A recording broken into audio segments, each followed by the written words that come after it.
I pledge allegiance to the flag of the United States of America and to the republic for which it stands, one nation, under God, indivisible, with liberty and justice for all.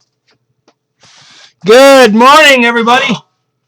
Mark the Controversial Christian here, a.k.a. whatever I want to call myself. The man, the myth, famous legend in my own mind. I'm going to talk a little bit about American history. Today is going to be Andrew Jackson. He was one of our presidents. We'll get into that here in a minute. Let's start with our opening prayer. Today is the 13th day of March, 2021. How shall I repay your generosity, O lover of my soul? How shall I repay you for all you have done for me and given me? If I had died 1,000 times for your sake, it would be as nothing. How shall I thank you who suffered dishonor, insult, mockery, scourging, and death for our sakes? The only thing I can return to you is my prayers. That time I devote each day to speaking and listening to you. Receive my prayer as a tiny token of my enormous gratitude. Amen. Amen. Let's get into our reading here. We're going to make this a little bit short and simple today. March 13th. Now I understand. Be watchful in all things. Endure afflictions. Fulfill your ministry. Clayton Christensen is a professor at Harvard Business School and is well known for articulating his theory of disruptive technology, an unexpected product or service that disrupts an existing market and helps create a new category of customers. Examples of disruptive technology include desktop publishing, CD-ROMs, DVDs, personal computers, steamships, telephones, and automobiles. Disruptive technologies are usually resisted at first, and then accepted because of their benefits and efficiencies. God allows disruptive moments in our lives that we almost always question or resist because they are painful, unanticipated, misunderstood, and often not optional. Yet in hindsight, they are always embraced for the good or blessings that results. In the Old Testament, Job is the classic example of a life being disrupted, while Paul's thorn in the flesh is an obvious New Testament example. If God allowed a disruptive moment in your life, walk through it by faith rather than by sight. We all face a series of great opportunities, brilliantly disguised as impossible situations. Chuck Swindoll said that. Thank you, Chuck. Alrighty. Let's get into our American History Month here. We're going to talk about Andrew Jackson today. He was born in 1767 and died in 1845. He was the 7th President of the United States, known for founding the Democratic Party and for his support of individual liberty. He was born March 15, 1767, to Andrew and Elizabeth Hutchinson Jackson, Scottish-Irish colonists who emigrated from Ireland in 1765. Though Jackson's birthplace is presumed to have been at one of his uncle's houses in a remote Waxahachie region that straddles North Carolina and South Carolina, the exact location is unknown, since the precise border had yet to be surveyed. Jackson's birth came just 3 weeks after the sudden death of his father at age 29. He grew up in poverty and received an erratic education in the years before the Revolutionary War came to the Carolinas. After his older brother Hugh died in the Battle of Stono Ferry in 1779, the future president joined a local militant at age 13 and served as a Patriot courier. He was captured by the British along with his brother Robert in 1781. He was left with a permanent scar from his imprisonment after a British officer gashed his hand and slashed his face with a sword because the young boy refused to polish the Red Coast boots. While in captivity, the brothers contracted smallpox, from which Robert would not recover. A few days after the British authorities released the brothers in a prisoner exchange arranged by their mother, Robert died. Not long after his brother's death, Jackson's mother died of cholera, contracted when she nursed sick and injured soldiers. At the age of 14, Jackson was orphaned, and the death of his family members during the Revolutionary War led to a lifelong antipathy of the British. He didn't like them, in other words. He was raised by his uncles, and he began studying law in Salisbury, North Carolina. He was admitted to the bar in 1787, and soon after, the 21-year-old Jackson was appointed prosecuting attorney in the Western District of North Carolina, an area that is now part of Tennessee. He moved to the frontier settlement of Nashville in 1788 and eventually became a wealthy landowner from the money he accumulated from a thriving law practice. In 1796, he was a member of the convention that established the Tennessee Constitution and was elected Tennessee's first representative of the U.S. House of Representatives. He was elected to the U.S. Senate the following year, but resigned after serving only 8 months. In 1798, he was appointed a circuit judge on the Tennessee Superior Court, serving that position until 1804. Although he lacked military experience, he was appointed a major general of the Tennessee Militia in 1802. During the War of 1812, he led U.S. troops on a 5-month campaign against the British Allied Creek Indians, who had massacred hundreds of settlers at Fort Mims in the present-day Alabama. The campaign culminated with Jackson's victory at the Battle of Horseshoe Bend in March of 1814, which resulted in the killing of some 800 warriors and eventual procurement by the United States of 20 million acres of land in present-day Georgia and Alabama. After this military success, the U.S. military promoted Jackson to Major General. His nickname was Old Hickory.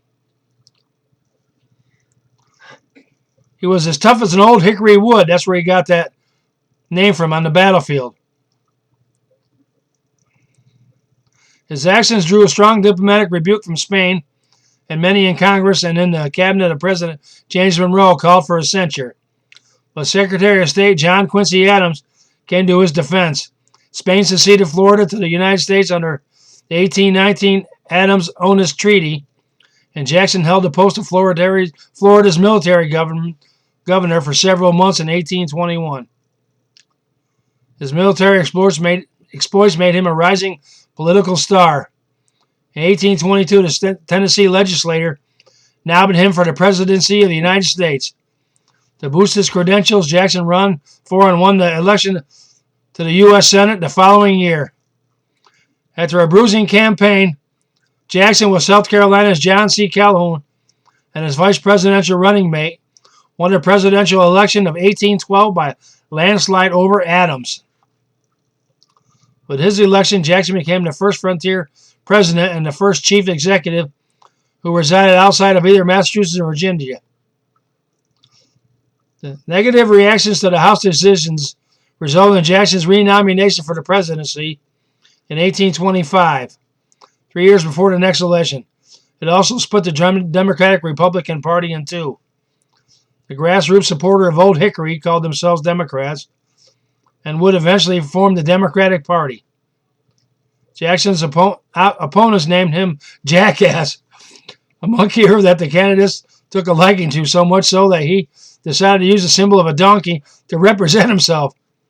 That symbol would later become the emblem of the Democratic Party. You hear that? After becoming president, Jackson did not submit to Congress in policymaking and was the first president to assume command with his veto power. Still upset the results of the 1824 election, he believed in giving the power to elect the president and vice presidents of the American people by abolishing the Electoral College, granting him the nickname the People's President. Campaigning against corruption, Jackson became the first president to widely replace incumbent office holders with his supporters, which became known as the spoil system. And perhaps his greatest feat as president, he became involved in a battle with the Second Bank of the United States, a theoretically private corporation that actually served as a government-sponsored monopoly.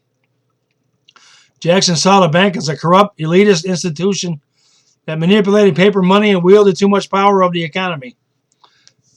His opponent for re-election in 1832, Henry Clay, believed the bank fostered a strong economy. Seeking to make the bank a central campaign issue, Clay and his supporters passed a bill through Congress to recharter the institution.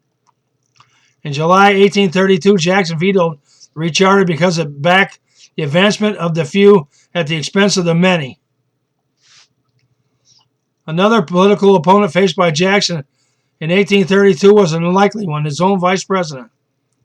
Following the passage of federal tariffs in 1828 and 1832 that they believe favored northern manufacturers at their expense, opponents in South Carolina passed a resolution declaring the measurements null and void in the state and even threatened secession. Vice President Calhoun supported the principle of nullification along with the notion that states could secede from the Union. During his second term, he was targeted of the first presidential assassination attempt in American history. As he was leaving a memorial service for a congressman inside the U.S. Capitol on January 30, 1835, deranged house painter Richard Lawrence emerged from the crowd and pointed a single-shot gold pistol at the president. When the gun failed to fire, Lawrence pulled out a second pistol, which also misfired.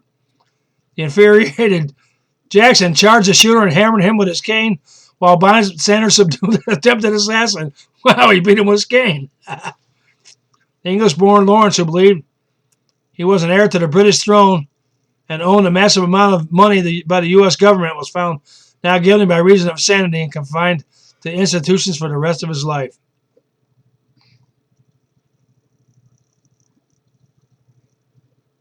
When Jackson arrived in Nashville in 1788, he met Rachel Donaldson Robards, who at the time was unhappily married but separated from Captain Lewis Robards. Rachel and Andrew married before her divorce was officially complete, a fact that was later brought to light during Jackson's 1828 presidential campaign. Jackson's willingness to engage his and his wife's many attackers earned him a reputation as a quarrelsome man. During one incident in 1806, Jackson even challenged one accuser, Charles Dickinson, to a duel.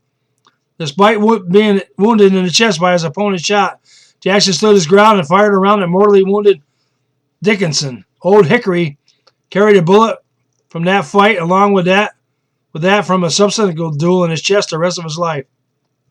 He never had any biological children, including a pair of Native American infants, but adopted 3 sons, including a pair of Native American infant orphans Jackson came upon during the Creek War. Theodore, who died in 1814 in Lacona, who was found in his dead mother's arms on a battlefield. The couple also adopted Andrew Jackson Jr., the son of Rachel's brother, Severin Donaldson. On December 28, 1828, 2 months before Jackson's presidential inauguration, Rachel died of a heart attack, which the president-elect blamed on the stress caused by the nasty campaign. She was buried 2 days later. After completing his second term in White House, Jackson returned to Tennessee, where he died on June 8, 1845, at the age of 78. The cause of his death was lead poisoning, caused by 2 bullets that remained in his chest for several years. He was buried in the plantation garden next to his beloved Rachel. He continues to be widely regarded as one of the most influential U.S. presidents in history, as well as one of the most aggressive and controversial. In 1879, Jackson acquired an expansive plantation in Davidson County, Tennessee, called the Hermitage. Jackson was among the favored predecessors of the 45th President Donald Trump, who hung a portrait of Old Hickory in the White House. Ironically, that portrait earned a prominent position behind Trump during a November 2017 event to honor the Navajo Code Talkers, American Indians who assisted the U.S. Marines during World War II by transmitting encrypted messages through their native language. There we have Andrew Jackson. Whew, that was a long one. All right, now we're going to have our closing prayer. O Lord, reassure me with your quickening spirit. Without you I can do nothing. Mortify in me all wordlessness, pride, selfishness, and resistance to God. And fill me with your love, peace, and all the fruits of the Spirit. You are the same yesterday, today, and forever. And therefore, waiting on thee, Lord, I trust that I shall at length renew my strength. Amen. Amen, everybody. This is Mark, the Controversial Christian, signing off, saying we love you, and we hope you have a blessed day.